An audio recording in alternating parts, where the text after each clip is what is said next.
మాజీ మంత్రి కేటీఆర్ మాట్లాడుతున్నారు, లైవ్ ద్వారా చూద్దాం. ప్రైవేటీకరణకు, ప్రైవేట్ రంగంలో పెట్టుబడులకు అన్ని ప్రభుత్వాలు కూడా పెద్దపీట వేస్తాయి, ఆహ్వానిస్తాయి. ఆహ్వానించినప్పుడు ఏం చేస్తాము? ఒక ప్రైవేట్ పరిశ్రమ వచ్చినప్పుడు వారికి రాయితీ మీద భూ కేటాయింపులు చేస్తాం. మార్కెట్లో ఉదాహరణకి ఇప్పుడు మనకు ఎగ్జాంపుల్ చెప్తున్నాను.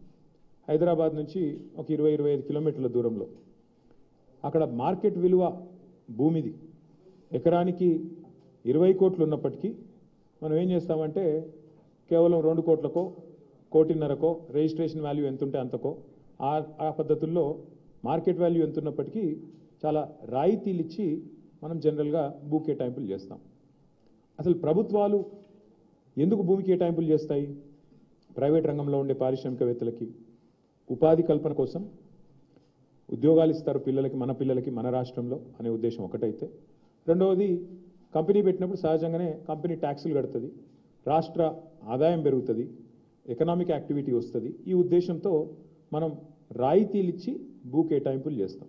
ఇది ఈ ప్రభుత్వం ఆ ప్రభుత్వం అని కాదు, స్వాతంత్రం వచ్చిన నాటి నుంచి భారతదేశంలో ప్రతి ప్రభుత్వం, కాంగ్రెస్ ఉన్నా, తర్వాత టీడీపీ ఉన్నా, మొన్నటిదాకా బీఆర్ఎస్ ఉన్నా, ఎవరున్నా పారిశ్రామికవేత్తలకు, ప్రైవేట్ పెట్టుబడులకు స్వాగతం పలకడం అనేది ఒక ఆనవాయితీగా వస్తూ ఉంది. అయితే 10 ఏళ్ళు మేము ప్రభుత్వంలో ఉన్నప్పుడు మా దగ్గరికి చాలామంది వచ్చారు.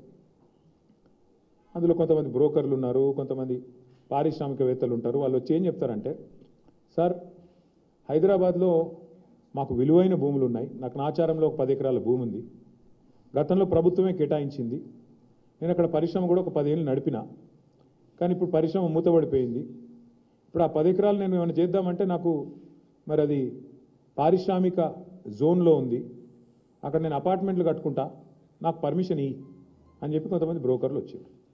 నేను చాలా నిర్ద్వందంగా చెప్పిన, అది ప్రజల సొమ్ము, ప్రభుత్వం ఇచ్చిన భూమి అంటే అది ప్రజల సొమ్ము, నీకు అడ్డికి పావు షేర్ ఇచ్చింది, చాలా తక్కువ రేటుకు త్రోవే ప్రైస్ నీకు ఇచ్చింది, ఇస్తే నువ్వు దానిలో పరిశ్రమ నడపాలా, ఉపాధి కల్పించాలా, కల్పించినావు కాబట్టి, కొంత నడిపినావు కాబట్టి నీకు సేల్ డీడ్ కూడా ఇచ్చేసింది గవర్నమెంట్.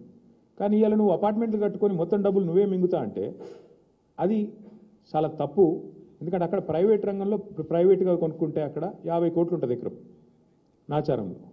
మరి నువ్వేమో ఎప్పుడో 20 ఏళ్ళ కింద తీసుకొని ఇప్పుడు దాన్ని ప్రైవేట్గా మొత్తం నేను మొత్తం గుటకాయ స్వాహా చేస్తా, నాకు మద్దతు ఇవ్వంటే నేను ఇవ్వలేను బాబు అని చెప్పిన. సరే మాకు డబ్బులు ఆఫర్ చేసినారు, చాలా చేసినారు, అట్లాగా సార్ మీకు ఇంత ఇస్తాం అంత ఇస్తాం, nothing doing, we will not do this, we will not entertain this అని చెప్పి మేము ఆ రోజు ఎక్కడా కూడా ఇట్లాంటి కన్వర్షన్లకు మేము తావు ఇవ్వలేదు.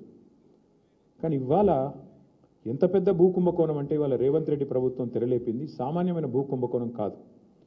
1 కాదు 2 కాదు, హైదరాబాద్లో చాలా చాలా పెద్ద ఎత్తున మన దగ్గర పారిశ్రామిక వాడలు ఉన్నాయి. ఉదాహరణకి హైదరాబాద్ నడిబొడ్డున అజామాబాద్ ఇండస్ట్రియల్ ఏరియా ఉంటుంది, పక్కనే బాలానగర్, కుకట్పల్లి, జీడిమెట్ల, నాచారం, మల్లాపూర్, ఇంకా చాలా ఉన్నాయి చుట్టూ పారిశ్రామిక వాడలు హైదరాబాద్లో ఓఆర్ఆర్ లోపల బోలెడు ఉన్నాయి. ఎక్కడ కూడా ఇవాళ మార్కెట్లో మీరు చూసినట్టయితే అక్కడ ఎకరం 40-50 కోట్లకు తక్కువ ఎక్కడ ఉండదు, గజాల లెక్కనే ఉంది, ఎకరం లెక్క కూడా లేదు. గజాల చొప్పున 2 లక్షలు, 1-1.5 గజానికి ఈ స్థాయిలోనే ఉంటుంది. ఇవాళ అట్లాంటి భూముల్లో రేవంత్ రెడ్డి ప్రభుత్వం తెరలేపిన కుంభకోణం ఎంత పెద్దది అంటే దాదాపు 9,200 పైచిలుకు ఎకరాలు, దాదాపు 9,300 ఎకరాల భూమి హైదరాబాద్లో. అంటే మీరు సగటున 40 కోట్లు వేసుకున్న ఎకరానికి దగ్గర 4 లక్షల కోట్లు, దగ్గర అంటే 3.5 లక్షల కోట్ల నుంచి 4 లక్షల కోట్ల మధ్యన మార్కెట్ వాల్యూ ప్రకారం. లేదు 50 కోట్లు వేసుకున్నారనుకో సగటున, దగ్గర 5 లక్షల కోట్ల విలువ చేసే ఆస్తిని, అందులో మరి ఇవాళ ఆయన అనుయాయులకు, ఆయన వందిమాగదులకు, ఆయన బామ్మర్దులకు, ఆయన తమ్ముళ్లకు, ఆయన చుట్టూ ఉండే బ్రోకర్లకు ఇవాళ ఒప్పందాలు కుదిరించి ఒక అతిపెద్ద భూ కుంభకోణానికి రేవంత్ రెడ్డి ప్రభుత్వం మొన్న జరిగిన కేబినెట్ సమావేశంలో తెరలేపింది. ఇది నేనేదో ఊరికే ఆషామాషిగా ఆరోపణలు చేయట్లేదు. ఎక్కడెక్కడ విలువైన భూములు ఉన్నాయో ఇవాళ హైదరాబాద్ చుట్టూ అక్కడ రేవంత్ రెడ్డి ముఠా వాలిపోయింది. మొన్న కొండా సురేఖ గారి ఉదంతమే దానికి ఒక క్లాసిక్ ఎగ్జాంపుల్. కొండా సురేఖ గారి కుమార్తె ఆ రోజు కొన్ని ఆరోపణలు చేసింది నిర్దిష్టంగా, మిగతా ఆరోపణలు పక్కన పెడితే ఒక స్పష్టమైన ఆరోపణ ఆ రోజు చేసింది. అమ్మాయి మంచిరేవులలో ఒక భూమి ఉంది, ఆ భూమిలో రేవంత్ రెడ్డి గారి బ్రదర్ కన్నుబడ్డది, అందుకే ముఖ్యమంత్రి గారు